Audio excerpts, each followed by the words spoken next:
જે આદિવાસી સમાજના હીરો ગણાતા એવા ચૈતર વસાવા સાહેબ જે ડેડિયાપાડાના ધારાસભ્ય છે તેમને પોલીસ દ્વારા વારંવાર નાનો કેસ હોય તો એ મોટો બનાવીને વારંવાર એરેસ્ટ કરે છે.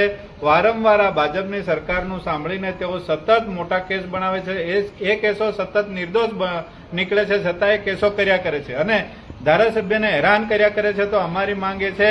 ઉભારો દર્શક મિત્રો, આપણે આ વિડીયો પૂરો જોવાનો છે. એ પહેલા જણાવી લઈએ કે અત્યારે હાલ ચૈતર વસાવાને જેલમાં મોકલવાનું સૌથી મોટું સાચું કારણ સામે આવ્યું છે.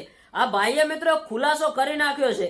આ ભાઈ એવું કહી રહ્યા છે કે ભાજપની સરકાર અને પોલીસના અમુક કર્મચારી દ્વારા આ ચૈતર વસાવાને જાળ રમીને જેલમાં મોકલવામાં આવ્યા છે. મિત્રો સૌથી મોટા સમાચાર સામે આવી રહ્યા છે કે ચૈતર વસાવાને જેલમાં મોકલવાનું સૌથી મોટું કારણ અત્યારે હાલ આ ભાઈએ ખુલાસો કરી નાખ્યો છે અને સોશિયલ મીડિયામાં આ વાત ખૂબ જ ચર્ચામાં ચાલી રહી છે. તો એ પહેલા તમે આ ભાઈનો વિડીયો જુઓ. આ વિડીયો મિત્રો પૂરેપૂરો જોજો, તમને સંપૂર્ણ માહિતી આવી જશે કે આમાં સાચું કોણ છે અને ખોટું કોણ છે. તો ચલો આ વિડીયો જુઓ, પછી તમે સારી કમેન્ટ કરજો. તો જુઓ આ વિડીયો. તો અમારી માંગ એ છે કે ખરેખર અમારા ચૈતર વસાવા સાહેબ આજે બહેનોને બોલે તો એ બેનને બેન કહીને બોલાવતા હોય, માતેશ્વરી કહીને બોલાવતા હોય તો બેનની સાથે કે કોઈ કર્મચારી સાથે કોઈ પણ પ્રકારનો ખોટો વ્યવહાર કરે જ નહીં. પણ આ જે મિટિંગ છે, એટીવીટીની મિટિંગ હતી, એમાં ખોટા માણસોને પદ આપીને અંદર બેસાડવામાં આવ્યા હતા અને એના કારણે બોલાચાલી થયેલી. છતાંય એના કેસને મોટો કરીને આજે બરોડાની જેલમાં અમારા ચૈતર વસાવા સાહેબને પૂરવામાં આવ્યા છે.